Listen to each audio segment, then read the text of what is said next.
Welcome to the Slop Farm. Enjoy the video. You start by importing assets so you can act immediately. First, drag your video and chosen music into the editor's media bin. This saves time and avoids format surprises.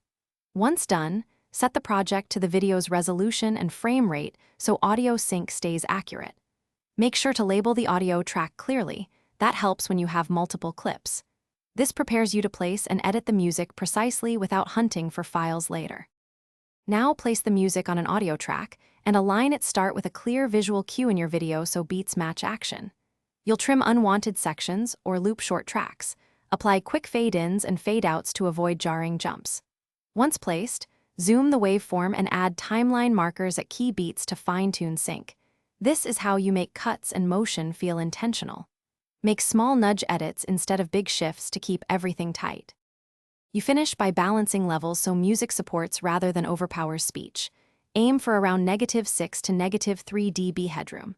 Then apply ducking or sidechain compression if dialogue needs priority, and add a final master limiter to avoid clipping. Export using a codec and bitrate that match your delivery platform, then play back on the target device to confirm. If audio drifts or clips, check sample rates and re-render. Mismatch.